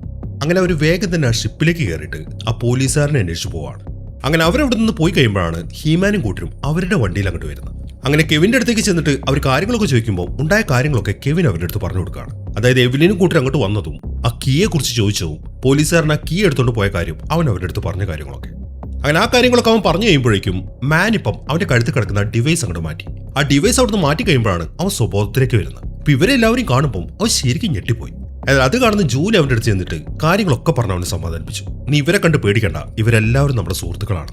മാത്രമല്ല എത്രയും പെട്ടെന്ന് ആ ഡിവൈസ് കണ്ടുപിടിക്കണം, എങ്കിൽ മാത്രമേ ഇവർക്ക് ഇവരുടെ ഗ്രഹത്തിലേക്ക് തിരിച്ചു പോകാൻ പറ്റത്തുള്ളൂ. ആ കാര്യങ്ങളൊക്കെ അവൾ പറഞ്ഞു കഴിയുമ്പോൾ അവനും അവരുടെ കൂടെ നിൽക്കുകയാണ്. ഈ സമയം തന്നെ ആ പോലീസുകാരൻ ആ ഡിവൈസും കൊണ്ട് ചാർലിയുടെ അടുത്തെത്തി. പക്ഷെ ചാർലിക്ക് ആ ഡിവൈസ് എന്താണ് സംഭവം എന്ന കാര്യം അറിയത്തില്ലല്ലോ. അങ്ങനെ ആ കാര്യങ്ങളൊക്കെ അവർ സംസാരിച്ചുകൊണ്ട് നിൽക്കുമ്പോഴാണ് ഹീമാനും കൂട്ടരും അങ്ങോട്ട് വരുന്നത്. അവരെ കണ്ടതും പോലീസുകാരൻ തോക്കെടുത്തു. അത് കാണുമ്പോൾ നിങ്ങൾ എന്തിനാണ് തോക്കെടുക്കുന്നത്? ഞങ്ങളെ നിങ്ങൾ ഉപദ്രവിക്കാൻ വന്നൊന്നല്ല. നിങ്ങളുടെ കയ്യിലുള്ള ആ ഡിവൈസ് ഉണ്ടല്ലോ അത് ഞങ്ങൾക്ക് തന്നേക്കി, അത് ഞങ്ങളുടേതാണ്. എന്നാൽ അയാൾ അത് കൊടുക്കാൻ സമ്മതിക്കുന്നില്ല. അതിനിടയിലാണ് ഗിൽഡോർ അങ്ങോട്ട് വരുന്നത്. അവന്റെ കയ്യിലൊരു ചെറിയ ഡിവൈസുമായിട്ട്. അവൻ പറയുന്നത് ആ എവ്ലിനും കൂട്ടരും ഇങ്ങോട്ട് വരുന്നുണ്ടെന്നാണ്. അത് കേട്ടതും അവർ വേഗം തന്നെ ആ പോലീസുകാരന്റെ കയ്യിൽ നിന്നും ആ കോസ്മിക് കീ ഇങ്ങോട്ട് എടുത്തു. പക്ഷെ അതുമായിട്ട് അവർക്ക് വെളിയിലേക്ക് ഇറങ്ങാൻ പറ്റത്തില്ല, കാരണം എവ്ലിനും കൂട്ടരും ഇപ്പം ഇങ്ങോട്ടെത്തും. അതുകൊണ്ട് അവർ ആ കടയിൽ തന്നെ മറിഞ്ഞിരിക്കുകയാണ്. അങ്ങനെ എവ്ലിനും കൂട്ടരും ആ കടയുടെ മുമ്പിലേക്ക് എത്തി. എന്നിട്ട് എല്ലാവരും ആ ഷിപ്പിൽ നിന്ന് ഇറങ്ങിയിട്ട് ആ കടയുടെ അടുത്തേക്ക് പോവാണ്. ഇതേസമയം തന്നെ ഗിൽഡോർ ആണെങ്കിൽ ആ ഡിവൈസ് എടുത്ത് അവൻ ആ പോർട്ടൽ ഓപ്പൺ ആക്കാനുള്ള ശ്രമം തുടങ്ങി. പക്ഷെ അതിന് കുറെ സമയം എടുക്കും. അങ്ങനെ എവ്ലിന്റെ ആൾക്കാരൊക്കെ ആ കടയ്ക്കുള്ളിലേക്ക് എത്തി. അതിന് തുറന്ന് ഗംഭീര ഒരു ഷൂട്ട് ഔട്ടാണ് പിന്നെ കാണിക്കുന്നത്. ആ ഷൂട്ട് ഔട്ടിനിടയിൽ ആ കടയ്ക്കകത്തുള്ള മുഴുവൻ സാധനങ്ങളും തകർന്നുപോയി. ഇതേസമയം തന്നെ ഗിൽഡോറും കൂട്ടരും വേറൊരു റൂമിന്റെ അകത്ത് ഇരുന്നിട്ടാണ് ആ ഡിവൈസ് ഓണാക്കാൻ ശ്രമിക്കുന്നത്. അവരുടെ കൂടെ ആ പോലീസുകാരനുണ്ട്. ഇപ്പൊ പോലീസുകാരൻ അവിടെ കിടന്ന് വെള്ളം വെക്കുകയാണ്, എനിക്ക് പുറത്തു പോകണമെന്ന് പറഞ്ഞിട്ട്. അത് കാണുന്ന ടീൽ എന്ത് ചെയ്യുന്നു വെച്ച് കഴിഞ്ഞാൽ ഒരു തോക്ക് എടുത്തിട്ട് കെവിന് കൊടുക്കുകയാണ്. എന്നിട്ട് ഒരു കാരണവശാലും ഈ പോലീസുകാരനെ വെളിയിലേക്ക് വിടരുത് എന്നും പറഞ്ഞിട്ട് ടീനെ വെളിയിലേക്ക് ഇറങ്ങി. എന്നിട്ട് അവളും ഹീമാന്റെ കൂടെ ഫൈറ്റിൽ ജോയിൻ ചെയ്യാണ്. ഇതേസമയം തന്നെ പോലീസുകാരനാണെങ്കിൽ കെവിനുമായിട്ട് പ്രശ്നം ഉണ്ടാക്കാൻ തുടങ്ങി, ആ തോക്കും കിട്ടുതാന്നും പറഞ്ഞിട്ട്. എന്നാൽ കെവിൻ ആ തോക്ക് കൊടുക്കുന്നില്ല.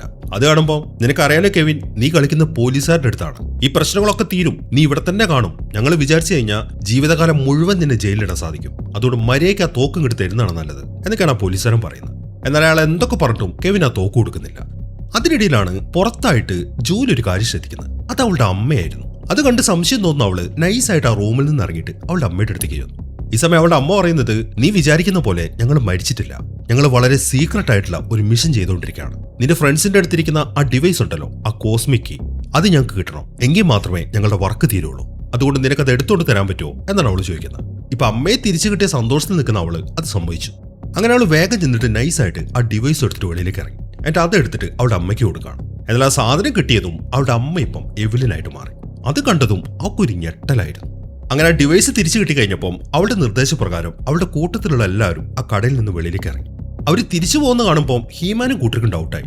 അതുകൊണ്ട് അവർ വേഗം ബാക്കിയുള്ളവരുടെ അടുത്തേക്ക് ചെന്നു. ഈ സമയത്താണ് എവ്ലിന കീ അടിച്ചുകൊണ്ട് പോയ കാര്യം ഹീമാനും കൂട്ടരും അറിയുന്നത്. അതിനെ തുറന്ന് അവരിപ്പം വേഗം പുറത്തേക്ക് ഇറങ്ങാണ്. ഈ സമയം തന്നെ വെളിയിലേക്ക് വന്ന എവ്ലിൻ ആ ഡിവൈസ് വെച്ച് വലിയൊരു പോർട്ടൽ ഓപ്പൺ ആക്കി. ഇനിയിപ്പോൾ സ്കെലിറ്റോറും കൂട്ടരും ആ പോർട്ടൽ വഴി അങ്ങോട്ട് വരും. അതായിരുന്നു ഇവരുണ്ടാക്കിയ പ്ലാൻ. അങ്ങനെ പോർട്ടലിൽ നിന്ന് ആദ്യം പുറത്തേക്ക് വരുന്നത് സർഫേഴ്സിൽ നിൽക്കുന്ന ആൾക്കാരാണ്, വായുവിലൂടെ അങ്ങനെ പറന്നു നടക്കുന്നവർ. ഇവരെ സെന്റൂറിയൻസ് എന്നാണ് പറയുന്നത്. അങ്ങനെ അവരെല്ലാവരും വെളിയിലേക്ക് ഇറക്കി വിട്ടതിന് ശേഷം സ്കെലിറ്റോർ ഇപ്പം അയാളുടെ ഒരു ഷിപ്പിൽ പുറത്തേക്ക് വരികയാണ്, വലിയൊരു ഷിപ്പിൽ. അങ്ങനെ ആ സർഫേഴ്സ് എല്ലാം അതിലെ ഓടിക്കൊണ്ടിരിക്കുന്ന ഹീമാന്റെയും കൂട്ടിന്റെ അടുത്തേക്കാണ് പോകുന്നത്. എന്നിട്ട് തുരുതുര വെടിവെക്കാൻ തുടങ്ങി. അത് കണ്ടതും ഹീമാനും കൂട്ടരും തിരിച്ചവരെ ഷൂട്ട് ചെയ്യാണ്. ഇപ്പൊ 2 സർഫേഴ്സ് അങ്ങോട്ട് വരുന്നുണ്ട്. അവന്മാരെ 2 പേരെയും ഹീമാൻ വെടിവെച്ച് വീഴ്ത്തി. എന്നിട്ട് വേഗം അവിടെ നിന്ന് ഓടുകയും ചെയ്തു. അങ്ങനെ കുറച്ചു ദൂരം ഓടിയതിനു ശേഷം ഹീമാനും കൂട്ടരും ഒരു ബിൽഡിങ്ങിനുള്ളിലേക്ക് കയറാണ്. അങ്ങനെ അവർ ആ ബിൽഡിങ്ങിലേക്ക് കയറ്റിയതിനു ശേഷം ഹീമാൻ ഇപ്പൊ ഗിൽഡോറിന്റെ കയ്യിൽ നിന്നും മറ്റേ സാധനം ഉണ്ടല്ലോ, ആ റോപ്പ് കണക്ട് ചെയ്ത് എന്തെങ്കിലും പൊക്കിയെടുക്കുന്ന ഒരു സാധനം, അത് മേടിച്ചു. എന്നിട്ട് അവൻ മാത്രം പുറത്തേക്ക് ഇറങ്ങാണ്. ഈ സമയത്താണ് ജനലിന്റെ അപ്പുറത്തായിട്ട് ഒരു സർഫർ വരുന്നത്. അയാൾ ആ സർഫറിൽ അതിലെങ്ങനെ മൂവ് ആവുമ്പോൾ ഹീമാൻ അയക്ക് നേരെ ഷൂട്ട് ചെയ്തു. എന്നിട്ട് അയാളെ താഴേക്ക് ഇട്ടിട്ട് ഹീമാൻ ആ സർഫറിലേക്ക് കയറി. എന്നിട്ട് പെട്ടെന്ന് തന്നെ ബാക്കിയുള്ളവരുടെ പുറകെ പോവാണ്. ഈ സമയം ഒരു ബിൽഡിങ്ങിന്റെ മുകളിൽ നിന്ന് ഗിൽഡോറും കൂട്ടരും ഹീമാൻ അതിലെ പറന്നു പോകുന്നു കാണുന്നുണ്ട്. അത് അവർ തീരെ പ്രതീക്ഷിച്ചായിരുന്നില്ല, അവൻ ഒറ്റയ്ക്ക് ഇറങ്ങി പുറപ്പെടുമെന്ന്. അങ്ങനെ കുറച്ച് സമയം കഴിഞ്ഞു. എവലിനും കൂട്ടരും അവിടുത്തെ റോഡിനോട് ഇങ്ങനെ നടന്നു വരികയാണ്. എവലിന്റെ കയ്യിൽ ആ കോസ്മിക് കീ ഉണ്ട്. അതിനിടയിലാണ് ഹീമാൻ അങ്ങോട്ട് വരുന്നത്. ഹീമാൻ വന്ന ഉടനെ തന്നെ അവർക്ക് നേരെ ഷൂട്ട് ചെയ്യാണ്. എവലിന്റെ കൂടെ ഉണ്ടായിരുന്നവരൊക്കെ ഹീമാൻ വെടിവെച്ച് വീഴ്ത്തി. എന്നിട്ട് അവന്റെ കയ്യിലുള്ള ഡിവൈസ് ഷൂട്ട് ചെയ്ത് എവലിന്റെ കയ്യിൽ നിന്നും ആ കോസ്മിക് കീ ഇങ്ങോട്ട് തട്ടിയെടുക്കുകയാണ്. എന്നിട്ട് വേഗം തന്നെ അവിടുന്ന് പറന്നു പോവുകയും ചെയ്തു. അതൊക്കെ കണ്ട് എവലിനാണെങ്കിൽ ശരിക്കും നിരാശയായി. ഒരു കാരണവശാലും അവൻ ആ കീ ഉപയോഗിക്കരുത് എന്നാണ് അവൾ ബാക്കിയുള്ളവരുടെ അടുത്ത് പറയുന്നത്. അങ്ങനെ ഹീമാൻ അതിലെ പോകുന്ന വഴിക്ക് വേറെയും ചില സർഫേഴ്സിനെ കാണുന്നുണ്ട്. എല്ലാത്തിനെയും അവൻ തകർത്ത് കളയാണ്. ഈ സമയം ഗിൽഡോറും കൂട്ടരും ഇപ്പോഴും ആ ബിൽഡിങ്ങിന് മുകളിൽ തന്നെയാണ്. അതിനിടയിലാണ് സ്കെലിറ്റോർ ആ ഷിപ്പിൽ അങ്ങോട്ട് വരുന്നത്. അത് കണ്ടതും അവർക്കൊരു ഞെട്ടലായിരുന്നു. ഇപ്പൊ ടീലയും മാനും കൂടെ സ്കെലിറ്റോറിന് നേരെ ഷൂട്ട് ചെയ്തു. എന്നാൽ അത് കാണുമ്പോൾ സ്കെലിറ്റോർ ഒന്ന് കൈ ഉയർത്തി. അതുകൊണ്ട് അയാൾക്ക് വെടിയൊന്നും കൊള്ളുന്നില്ല. ഇപ്പൊ സ്കെലിറ്റോർ അവരോട് പറയുന്നത് എന്ന് വെച്ച് കഴിഞ്ഞാൽ, ഇങ്ങനെയാണോ നിങ്ങളുടെ രാജാവിനോട് പെരുമാറേണ്ടത്? മര്യാദയ്ക്ക് നിങ്ങളുടെ വെപ്പൺസ് താഴെയിട്ടോ, അല്ലെങ്കിൽ എല്ലാത്തിനെയും ഞാൻ ഇപ്പൊ തന്നെ നശിപ്പിച്ചു കളയും. സ്കെലിറ്റോർ പറഞ്ഞത് ചെയ്യും എന്ന കാര്യം അവർക്കറിയാം. അതുകൊണ്ട് എല്ലാവരും തോക്ക് താഴെ കിട്ടും. ഈ സമയമാകുമ്പോഴേക്കും സ്കെലിറ്റോറിന്റെ കൂട്ടത്തിലുള്ള ബാക്കി എല്ലാവരും അങ്ങോട്ട് എത്തി. ഇനിയിപ്പോൾ അവർക്കൊന്നും ചെയ്യാൻ പറ്റാത്ത അവസ്ഥയാണ്. പക്ഷെ ഹീമാൻ, അവനിൽ മാത്രം അവർക്കൊരു പ്രതീക്ഷയുണ്ട്. ഇതേസമയം തന്നെ ഹീമാൻ ആണെങ്കിൽ വേറൊരു സർഫറിനെ ഫോളോ ചെയ്ത് വരികയാണ്. അങ്ങനെ അവനെ ഫോളോ ചെയ്ത് ഹീമാൻ നേരെ എത്തുന്നത് സ്കെലിറ്റോറും കൂട്ടി നിൽക്കുന്ന ആ ബിൽഡിങ്ങിന് മുകളിലേക്കാണ്. അത് കണ്ടതും അരുത് ഹീമാൻ, ഇങ്ങോട്ട് വരരുത്, ഇതൊരു ട്രാപ്പാണെന്നും പറഞ്ഞിട്ട് ജൂലി അവന്റെ അടുത്തേക്ക് ഓടി. എന്നാൽ ഈ സമയത്താണ് സ്കെലിറ്റോർ ഹീമാനെ നേരെ ഷൂട്ട് ചെയ്യുന്നത്. എന്നാൽ അത് കൊള്ളുന്നതോ ജൂലിയുടെ കാലിലും. അവൾ താഴേക്ക് വീണു. ഈ സമയമാകുമ്പോഴേക്കും ഹീമാനും ആ സർഫറിൽ നിന്നും താഴേക്ക് വീണു. അതിനിടയിൽ ആ കോസ്മിക് കീ താഴെ കിടക്കുന്നുണ്ട്. ഹീമാൻ അത് എടുക്കാൻ തുടങ്ങുമ്പോഴാണ് സ്കെലിറ്റോർ ആ കീക്ക് നേരെ ഫയർ ചെയ്യുന്നത്. അതോടുകൂടെ ആ കീ മൊത്തം ഡാമേജ് ആയി. എന്നാൽ ഹീമാൻ വിടുന്നില്ല. അവൻ ചാടി എഴുന്നേറ്റ് അവരുമായിട്ട് ഫൈറ്റ് ചെയ്യാണ്. ഹീമാൻ ഫൈറ്റ് ചെയ്യുന്ന കാണുമ്പോൾ മാനും ടീലേക്ക് ആവേശമായി. അവര് ഫൈറ്റ് ചെയ്യാൻ തുടങ്ങി. എന്നാൽ അവരെ കൊണ്ട് ഇത്രയും പേരെ കീഴ്പ്പെടുത്താൻ സാധിക്കുന്നില്ല. ഈ സമയം സ്കെലിറ്റോർ പറയുന്നത് എന്താണെന്ന് വെച്ച് കഴിഞ്ഞാൽ, മതി നിർത്ത് ഹീമാൻ, കീഴടങ്ങുന്നതാണ് നിനക്ക് നല്ലത്. നീ നേരത്തെ പറഞ്ഞല്ലോ നമ്മൾ തമ്മിലാണ് പ്രശ്നമെന്ന്. അതെ, നമ്മൾ തമ്മിലാണ് ഇപ്പൊ പ്രശ്നം. നീ എന്റെ കൂടെ എറ്റണിലേക്ക് പോയി. ഇവരെ ഞാൻ വെറുതെ വിട്ടേക്കാം. പക്ഷെ ഇനിയും നീ ഞങ്ങൾക്കെതിരെ തിരിയാനാണ് ഭാവമെങ്കിൽ നിന്റെ ഫ്രണ്ട്സിന് എല്ലാത്തിനെയും ഞാൻ കൊന്നുകളയും. അതുകൊണ്ട് മര്യാദയ്ക്ക് കീഴടങ്ങുന്നതാണ് നിനക്ക് നല്ലത്. അതെല്ലാം കേൾക്കുമ്പോൾ അവന്റെ ഫ്രണ്ട്സിനെ ആലോചിച്ചിട്ട് ഹീമാൻ കീഴടങ്ങാണ്. അങ്ങനെ സ്കെലിറ്റോറും കൂട്ടരും ഹീമാനെയും കൊണ്ട് അവിടുന്ന് പോയി. ഇതേസമയം തന്നെ ബാക്കി എല്ലാവരും ഇപ്പൊ ജൂലിയുടെ അടുത്താണ്. അതിനിടയിൽ ടീല ഗിൽഡോറിനോട് ചോദിക്കുന്നത്, നമുക്കും ഈ ഡിവൈസ് ഉപയോഗിച്ചിട്ട് എറ്റണിലേക്ക് പോയിക്കൂടെ? എന്നാൽ ഈ സമയം ഗിൽഡോർ ആ ഡിവൈസ് ചെക്ക് ചെയ്തതിനു ശേഷം പറയുന്നത്, ഇത് മൊത്തം ഡാമേജ് ആയി. ഞാൻ നിങ്ങളോട് പറഞ്ഞിട്ടില്ലേ, ചില മ്യൂസിക് ടോൺസ് വെച്ചിട്ടാണ് ഈ ഡിവൈസ് വർക്ക് ചെയ്യുന്നത്. ആ ടോൺസ് ഒക്കെ ഞാൻ ഇതിൽ സേവ് ചെയ്തായിരുന്നു. പക്ഷെ അതെല്ലാം ഇപ്പൊ ഇറേസ് ആയിരിക്കുകയാണ്. എനിക്കിത് ശരിയാക്കി എടുക്കാൻ പറ്റും. അതിന് ആ ടോൺസ് കണ്ടെത്തണം. അതാണെങ്കിൽ ഞാനിപ്പോൾ മറന്നുപോയിരിക്കുകയാണ്. ഞാനതിന് ശ്രമിക്കുകയാണെങ്കിൽ അതിനി ഒരുപാട് സമയമെടുക്കും, ചിലപ്പോൾ വർഷങ്ങൾ എടുത്തേക്കാം എന്നൊക്കെയാണ് ഗിൽഡോർ പറയുന്നത്. അപ്പോൾ അവിടുന്ന് തിരിച്ചു പോകാൻ പറ്റത്തില്ല എന്ന് മനസ്സിലാവുമ്പോൾ എല്ലാവർക്കും നിരാശയായി. ഈ സമയത്ത് തന്നെ സ്കെലിറ്റോറും കൂട്ടരും ഹീമാനെയും കൊണ്ട് ആ പോർട്ടലിലൂടെ എറ്റേണി എന്ന ഗ്രഹത്തിലേക്ക് പോയി. അങ്ങനെ കുറച്ച് സമയം കഴിഞ്ഞു. അവരിപ്പം ജൂലിയെ പരിശോധിച്ചുകൊണ്ടിരിക്കുകയാണ്. സ്കെലിറ്റോർ ഫയർ ചെയ്ത് അവിടെ കാലിലാണല്ലോ കൊണ്ട്. അത് ചെക്ക് ചെയ്യുമ്പോൾ അത് വലിയൊരു മുറിവാണ്. മാത്രമല്ല ആ മുറിവ് ഇങ്ങനെ അവളുടെ ശരീരത്തിലേക്ക് സ്പ്രെഡ് ചെയ്യുന്നുണ്ട്. ഈ ഭൂമിയിൽ ആർക്കും അവളെ രക്ഷിക്കാൻ പറ്റത്തില്ല. ഇനി ഇവളെ രക്ഷിക്കണമെങ്കിൽ അത് സോൾസറസിന് മാത്രമേ പറ്റുള്ളൂ എന്നാണ് ടീല പറയുന്നത്. അത് കേട്ട് കെവിനാണെങ്കിൽ എന്താണ് ചെയ്യേണ്ടത് എന്നൊരു ഐഡിയയും കിട്ടുന്നില്ല. അവനിപ്പോ ഗിൽഡോറിനോട് ചോദിക്കുന്നത്, എങ്ങനെയെങ്കിലും നിനക്ക് ഈ കീ ശരിയാക്കാൻ പറ്റുമെന്നാണ്. അത് പറ്റത്തില്ല കെവിൻ, ഞാൻ നിന്നോട് പറഞ്ഞില്ലേ, ആ ടോൺസ് എല്ലാം ഇതിൽ നിന്ന് ഡിലീറ്റ് ആയി. അത് കിട്ടാതെ എനിക്ക് ഒന്നും ചെയ്യാൻ പറ്റത്തില്ല. ആ ടോൺസിന്റെ കാര്യം വീണ്ടും വീണ്ടും പറയുമ്പോൾ കെവിന് ഡൗട്ടായി. അല്ല, നിങ്ങൾ ഈ ടോൺസ് എന്ന് പറയുന്നത് ഈ സാധനം പ്ലേ ചെയ്യുമ്പോൾ ഉണ്ടാവുന്ന മ്യൂസിക് ആണോ? അതെ, ആ മ്യൂസിക് ഗിൽഡോറിന് ആകാംക്ഷയായി. മ്യൂസിക് ആണെങ്കിൽ അതെനിക്ക് ഓർമ്മയുണ്ട്. ഞാനൊരു മ്യൂസീഷ്യനാണ്. ഒരു മ്യൂസിക് ഒരു തവണ കേട്ട് കഴിഞ്ഞാൽ പിന്നെ ഞാനത് മറക്കത്തില്ല എന്നും പറഞ്ഞിട്ട് അവൻ ആ മ്യൂസിക് ഓർത്തെടുത്ത് ഗിൽഡോറിന് പറഞ്ഞു കൊടുക്കുകയാണ്. അവൻ പറയുന്നത് കറക്റ്റായ മ്യൂസിക് തന്നെയാണ് എന്ന കാര്യം ഗിൽഡോറിന് മനസ്സിലായി. അതുകൊണ്ട് തന്നെ നമുക്ക് ഇത് വെച്ചിട്ട് ഈ ഡിവൈസ് ശരിയാക്കി എടുക്കാൻ പറ്റും എന്നാണ് ഗിൽഡോർ പറയുന്നത്. അതേക്കുന്ന ബാക്കി എല്ലാവർക്കും പ്രതീക്ഷയായി. ഇനിയിപ്പോൾ തിരിച്ചു പോകാലോ. ഇതേസമയം തന്നെ സ്കെലിറ്റോർ ഹീമാനെയും കൊണ്ട് ഗ്രേസ്കളിലേക്ക് എത്തി. ഇപ്പൊ സോൾസറസിന്റെ അവസ്ഥയാണെങ്കിൽ അവരുടെ ശരീരത്തിൽ നിന്ന് ശക്തി നഷ്ടപ്പെടുന്നുണ്ട്. അവർക്ക് ശരിക്കും പ്രായമായി. ഇപ്പൊ തീരെ വയ്യാത്ത അവസ്ഥയിലാണ് അവർ. അങ്ങനെ ഹീമാനെ അവരവിടെ ലോക്ക് ചെയ്തു. എന്നിട്ട് ഹീമാന്റെ വാള് മേടിച്ചിട്ട് സ്കെലിറ്റോർ ഇപ്പം അയാളുടെ ആ സിംഹാസനത്തിൽ അവിടെ ലോക്ക് ചെയ്ത് വെക്കുകയാണ്. പക്ഷെ അവർ ഹീമാനെ ലോക്ക് ചെയ്തെങ്കിലും സ്കെലിറ്റോറിന്റെ മുമ്പിൽ മുട്ടുകുത്താൻ അവൻ തയ്യാറാവുന്നില്ല. അതുകൊണ്ട് സ്കെലിറ്റോറിന്റെ നിർദ്ദേശപ്രകാരം ആ ബ്ലേഡ് ഇപ്പോൾ ഒരു ചാട്ടവാറ വെച്ചിട്ട് ഹീമാനെ പുറത്തിങ്ങനെ അടിക്കുകയാണ്. അങ്ങനെ കുറെ നേരം അവന്റെ പുറത്തടിച്ച് അവന്റെ പുറം മൊത്തം പൊട്ടി. അത് കാണുമ്പോൾ സ്കെലിറ്റോർ ഇപ്പം അത് നിർത്താൻ പറഞ്ഞു. ഈ സമയമാകുമ്പോഴേക്കും ആ ബിഗ് ഐ ഓപ്പൺ ആവാൻ തുടങ്ങി. സ്കെലിറ്റോർ ഇരിക്കുന്ന ആ സിംഹാസനം ഉണ്ടല്ലോ, അതിന് പുറകിലാണ് ആ വലിയൊരു കവാടം. അങ്ങനെ അത് ഓപ്പൺ ആയി കഴിയുമ്പോൾ സ്പേസിൽ നിന്നൊരു മഞ്ഞ പ്രകാശം വന്ന് സ്കെലിറ്റോറിന്റെ ദേഹത്തേക്ക് കയറാണ്. അതിനെ തുറന്ന് അയാൾ കൂടുതൽ പവർഫുൾ ആവുകയാണ്. അങ്ങനെ മൊത്തം ശക്തി അയാൾക്ക് കിട്ടിക്കഴിയുമ്പോൾ അയാളുടെ തലയിൽ ഒരു കിരീടമൊക്കെ വന്നു. മാത്രമല്ല കയ്യിലായിട്ട് ഒരു വടിയും. ഈ സമയം തന്നെ ഭൂമിയിലാണെങ്കിൽ ഗിൽഡോറും കൂട്ടരും ആ ഡിവൈസിന്റെ പണിയിലാണ്. ഇപ്പൊ അതിൽ നിന്നൊരു പ്രകാശമൊക്കെ വരാൻ തുടങ്ങി. ഇനിയാണ് ആ ടോൺ അടിക്കേണ്ടത്. കെവിൻ അവിടെ ഒരു പിയാനോ കൊണ്ടുവച്ചിട്ടുണ്ട്. അവൻ അതിൽ ആ ടോൺ അടിക്കുകയാണ്. എന്നാൽ ഈ സമയത്താണ് അവർ തീരെ പ്രതീക്ഷിക്കാതെ ആ പോലീസുകാരൻ അങ്ങോട്ട് വരുന്നത്, ലൂബിക്ക്. അയാൾ അങ്ങോട്ട് എത്തിയതും അവിടെ ആ പോർട്ടൽ ഓപ്പണായി. അതിനെ തുറന്ന് അവരെല്ലാവരും അവിടെ നിന്ന് അപ്രത്യക്ഷമായി. അങ്ങനെ അവർ നേരെ എത്തിച്ചേരുന്നത് ഗ്രേസ്കളിലാണ്. ഇപ്പൊ അവരെല്ലാവരും കൂടെ അങ്ങോട്ട് വന്നു കാണുമ്പോൾ സ്കെലിറ്റോറിന്റെ ആൾക്കാരൊക്കെ അവർക്ക് നേരെ ഷൂട്ട് ചെയ്യാൻ തുടങ്ങി. പിന്നീട് കുറെ നേരത്തേക്ക് ഒരു അടിപൊളി ഫൈറ്റ് ആണ് കാണിക്കുന്നത്. അങ്ങനെ ആ ഫൈറ്റ് നടക്കുന്നതിനിടയിൽ ഹീമാൻ ആ വാളിന്റെ അടുത്തേക്ക് വന്നു. എന്നിട്ട് അവനത് എടുക്കാൻ തുടങ്ങുമ്പോൾ സ്കെലിറ്റോർ അവന് നേരെ ഫയർ ചെയ്യുന്നുണ്ട്. എങ്കിലും അവനത് വിടുന്നില്ല. അവൻ ഉടനെ തന്നെ ആ വാൾ അവിടുന്ന് എടുക്കുകയാണ്. അതിനെ തുടർന്ന് ആ വാളിൽ നിന്നൊരു ശക്തി ഇപ്പൊ ഹീമാന്റെ ശരീരത്തിലേക്ക് വന്നു. അങ്ങനെ ശക്തി കിട്ടിയ ഉടനെ അവനിപ്പോ സ്കെലിറ്റോറുമായിട്ട് ഫൈറ്റ് ചെയ്യാണ്. അങ്ങനെ കുറെ നേരത്തെ ഫൈറ്റിന് ശേഷം ഹീമാൻ അവന്റെ വാള് വെച്ചിട്ട് സ്കെലിറ്റോറിന്റെ ആ വട്ടിയിലിട്ടൊരു വെട്ടു കൊടുക്കുകയാണ്. അതോടുകൂടെ അയാളുടെ ശരീരത്തിൽ നിന്നും ആ ശക്തിയെല്ലാം പോയി. ഇപ്പൊ അയാൾ പഴയതുപോലെ തന്നെ. എങ്കിലും സ്കെലിറ്റോറിന്റെ ദേഷ്യം അങ്ങോട്ട് പോകുന്നില്ല. അയാൾ എന്തെന്ന് വെച്ച് കഴിഞ്ഞാൽ അയാളുടെ വാളെടുത്തിട്ട് ഹീമാനുമായിട്ട് ഫൈറ്റ് ചെയ്യാണ്. അങ്ങനെ ആ ഫൈറ്റിനൊടുവിൽ ഹീമാൻ അയാളെ താഴ്ചയുള്ള ഒരു കുഴിയിലേക്ക് ഇടുകയാണ്. അതോടുകൂടെ സ്കെലിറ്റോറിന്റെ പണി തീർന്നു. അങ്ങനെ സ്കെലിറ്റോർ പോയി കഴിഞ്ഞപ്പോൾ സോഴ്സറസ് ഇപ്പൊ പഴയതുപോലെ തന്നെയായി. മാത്രമല്ല ആ സിംഹാസനത്തിന് പുറകിലുള്ള ബിഗ് ഐ അടയും ചെയ്തു. ഇതൊക്കെ കണ്ട് എല്ലാവരും വളരെ സന്തോഷത്തിൽ നിൽക്കുകയാണ്. അങ്ങനെ കാര്യങ്ങളൊക്കെ നല്ല രീതിയിൽ അവസാനിച്ചു. ആ പോലീസുകാരൻ ലൂബിക്കുണ്ടല്ലോ, എന്തായാലും ഇവിടെ വന്നു വിട്ടു. അയാൾ നോക്കിയിട്ട് ഇത് നല്ലൊരു കിടൽ സ്ഥലമാണ്. അതുകൊണ്ട് അയാൾ ഇനി ഭൂമിയിലേക്ക് തിരിച്ചു പോകുന്നില്ല. അയാൾക്ക് അവിടെ ഒരു പെണ്ണു സെറ്റായി. അയാൾ ഇനി അവളുടെ കൂടെ അവിടെ തന്നെ ജീവിക്കുകയാണ്. എന്നാൽ കെവിനും ജൂലിക്കും തിരിച്ചു പോകണം തന്നെയാണ്. അതുകൊണ്ട് അവരെല്ലാവരുടെ അടുത്ത് യാത്ര പറയാണ്. ഈ സമയം സോഴ്സറസ് ജൂലിയുടെ അടുത്തേക്ക് വന്നിട്ട് അവർക്ക് നീല കളറുള്ള ഒരു ബോൾ കൊടുത്തു. എന്നിട്ട് അവർ പറയുന്നത് നിനക്ക് എന്ത് പ്രശ്നം ഉണ്ടെങ്കിലും എറ്റേണിയ നിന്റെ കൂടെ ഉണ്ടാവുന്നതാണ്. അങ്ങനെ അവരെല്ലാവരുടെ അടുത്ത് യാത്ര പറഞ്ഞു കഴിയുമ്പോഴേക്കും ഗിൽഡോർ ഇപ്പം ആ ഡിവൈസ് വെച്ച് ഭൂമിയിലേക്ക് ഒരു പോർട്ടൽ ഓപ്പൺ ആക്കി. അതിന് തുറന്ന് ജൂലിയും കെവിനും ആ പോർട്ടലിലേക്ക് കയറി. എന്നാൽ തിരിച്ച് ഭൂമിയിലേക്ക് എത്തിക്കഴിയുമ്പോൾ ജൂലി വിചാരിച്ച പോലെ ആയിരുന്നില്ല കാര്യങ്ങൾ. അവളുടെ വീട് മൊത്തം മാറിയിട്ടുണ്ട്. അങ്ങനെ അവൾ സംശയം തോന്നി താഴേക്ക് ഇറങ്ങി ചെല്ലുമ്പോഴാണ് അവൾക്ക് ആ അത്ഭുതം മനസ്സിലാവുന്നത്. ഗിൽഡോർ അവരെ അയച്ചിരിക്കുന്നത് പാസ്റ്റിലേക്കാണ്. അതായത് ഇന്നാണ് അവളുടെ അച്ഛനും അമ്മയും പ്ലെയിൻ ക്രാഷിൽ മരിക്കാൻ പോകുന്നത്. അവരിപ്പോൾ യാത്രയ്ക്കുള്ള ഒരുക്കങ്ങളൊക്കെ തുടങ്ങി. പക്ഷെ അവർ മരിക്കാൻ പോവാണെന്നൊന്നും അവർക്ക് അറിയത്തില്ല. പക്ഷെ ജൂലിക്കറിയാം. അതുകൊണ്ട് നിങ്ങൾ ഇന്ന് എങ്ങോട്ടും പോകണ്ടെന്നും പറഞ്ഞിട്ട് അവൾ അവരുടെ പാസ്പോർട്ട് മേടിച്ച് വേഗം തന്നെ വെളിയിലേക്ക് ഇറങ്ങി ഓടി. ഈ സമയത്താണ് കെവിനും അങ്ങോട്ട് വരുന്നത്. കെവിനും കാര്യങ്ങളൊക്കെ മനസ്സിലായി അവർ പാസ്റ്റിലേക്കാണ് വന്നിരിക്കുന്നതെന്ന്. ഇപ്പൊ അവളുടെ അച്ഛനെയും അമ്മയും ഒക്കെ തിരിച്ചു കിട്ടാൻ കാരണം എറ്റേണിയാണല്ലോ. അതുകൊണ്ട് വളരെ സന്തോഷത്തോടെ അവർ ആ നീല സ്പിയർ കയ്യിലെടുത്തു. ഇപ്പൊ അവർ അതിലേക്ക് നോക്കുമ്പോൾ ഗ്രേസ്കളിലാണ് അവർക്ക് കാണാൻ പറ്റുന്നത്.